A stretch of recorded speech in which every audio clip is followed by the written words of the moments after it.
Big boss വീട്ടിലേക്ക് ആദ്യമായിട്ട് കാലെടുത്ത് വെച്ച് നമ്മുടെ സായി ഏറ്റവും അധികം പ്രണയിച്ചത് ബിഗ് ബോസ് വീട്ടിലെ ജയിലിനെയാണ്. ആ ജയിൽ മുറിയിലേക്ക് ഒന്ന് കയറാൻ, അവിടെ ഒന്ന് കിടന്നുറങ്ങാൻ ഒരുപക്ഷെ സായി എത്രത്തോളം ആഗ്രഹിച്ചുവെന്ന് ഇന്നലെ ലൈവ് കണ്ട ഓരോരുത്തർക്കും അറിയാമായിരിക്കും. എന്നെ ഒന്ന് ജയിലിലേക്ക് വിടൂ പ്ലീസ്, എന്നെ ഒന്ന് ജയിലിലേക്ക് വിടൂ എന്ന് പറഞ്ഞിരുന്ന സായി, സത്യം പറഞ്ഞാൽ എനിക്കൊരു സിനിമയാണ് ഓർമ്മ വന്നത്. ജൂനിയർ മാൻഡ്രേക്ക് എന്ന സിനിമയിൽ സാർ എന്നെ ഒന്ന് അറസ്റ്റ് ചെയ്യ് സാറേ, പ്ലീസ് എന്നെ ഒന്ന് അറസ്റ്റ് ചെയ്യ് സാറേ എന്ന് പറഞ്ഞുകൊണ്ട് ഈ റോഡിൽ പാവിരിച്ച് കിടക്കുന്ന ജഗതി ശ്രീകുമാറിന്റെ ഒരു കഥാപാത്രമുണ്ട്. എന്നെ എങ്ങനെയെങ്കിലും ഒന്ന് ജയിലിൽ കൊണ്ടുവരണം, കാരണം മറ്റേ വജ്രങ്ങളൊക്കെ വെച്ചിരിക്കുന്ന ആ ജയിൽ റൂമിന്റെ മുകളിലെ തട്ടിലാണല്ലോ, അതെടുക്കാൻ വേണ്ടിയിട്ടാണ്. എന്ത് വജ്രം എടുക്കാനാണ് നമ്മുടെ സായി ബിഗ് ബോസ് വീട്ടിലെ ജയിലിലേക്ക് പോയതെന്ന് എനിക്കറിയില്ല. ചിലപ്പോൾ നമ്മുടെ ജിൻഡോ പറയുന്ന പോലെ അകത്ത് കയറി ഇറങ്ങുന്നവർക്കൊക്കെ ഒരു പുതിയ എനർജി കിട്ടുന്നു എന്നാണ്. ചിലപ്പോൾ ഒരു പുതിയ മുഖമായി, പുതിയ എനർജിക്ക് വേണ്ടിയിട്ടായിരിക്കാം സായി ജയിലിനകത്തേക്ക് പോകാൻ ഇത്രയും വെമ്പൽ കൊണ്ടത്.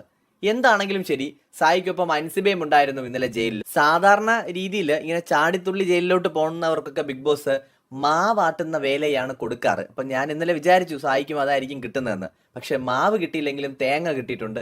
നീ തേങ്ങ ചുരണ്ടിയിട്ട് പോയാൽ മതി മോനെ എന്നാണ് ബിഗ് ബോസ് പറഞ്ഞു വിട്ടത്. അങ്ങനെ കുറെ തേങ്ങയൊക്കെ പൊട്ടിച്ചു കൊടുത്ത് വിട്ടു.